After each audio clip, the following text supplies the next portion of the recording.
coming at you from Diamond Bee Farm with another video. As you can see, we got the garden has been tillered. The tractor's out with our layoff plow on it. And yes, I have on a coat because it's been an unusual spring where the wind has been extremely bad and it's still a little chilly, but we got to get it in the ground. We did plant tomatoes last year. In this row we had beans. This year it's tomatoes. This year this row is beans, and of course Kevin's already kind of getting the beans out.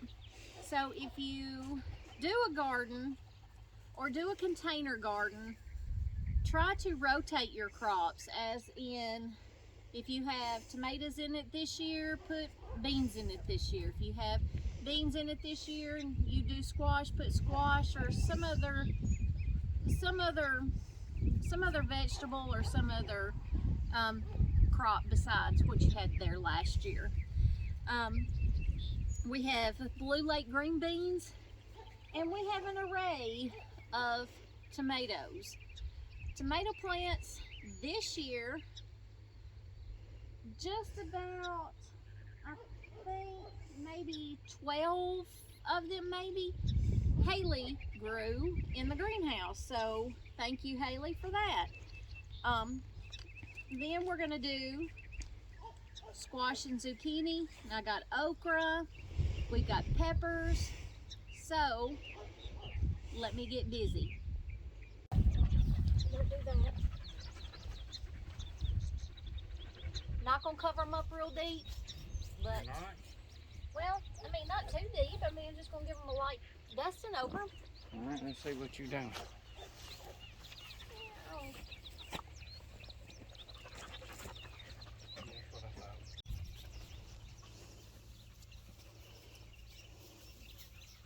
And you know, if you have a journal, it's always good to kind of remind yourself, and I write my stuff kind of in a journal on what we have each year, what we have in each row, so that we can rotate it. That's always a good thing to write it down. Of course, I'm big about writing things down.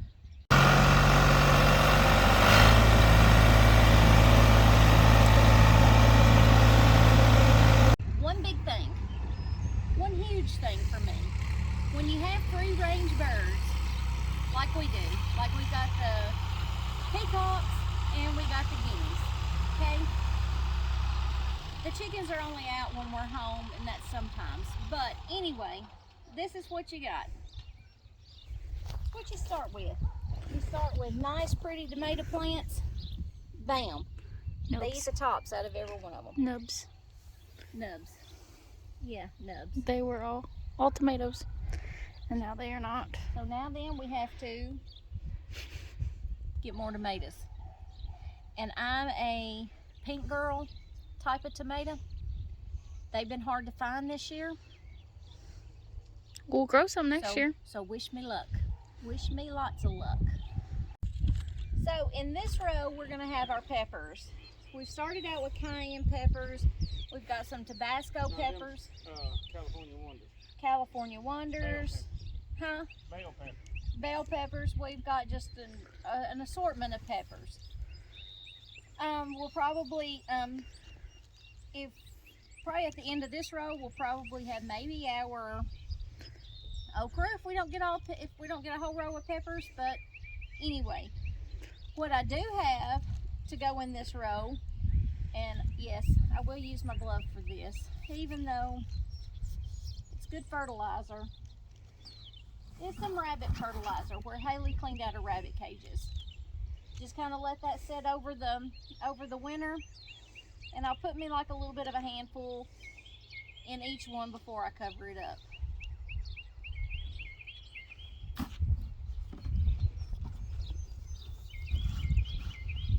At least it's dry. At least it's dry.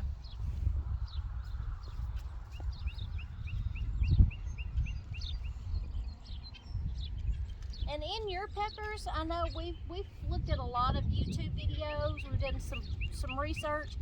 A lot of people pinch the tops out of your peppers. We're thinking maybe of doing that this year to see if We'll let them grow and see where they we're going to let them get are we going to let them get established? I think we're going to let ours get established first and then come back and kind of pinch the top so that maybe, well, I know it will, because I mean it does it that way in flowers. If you pinch the tops out of some of your flowers, it gets bigger instead of taller. So we're going to give it a try, but I'm going to get these planted, because you know, whenever you get started, your rows look so small, but whenever you get to planting, your rows are really long. Just saying. Just saying.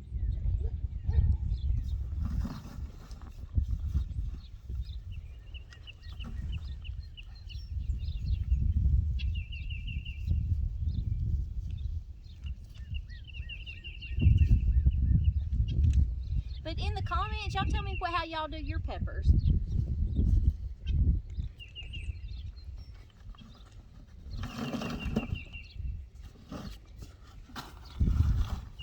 Got a smaller bucket.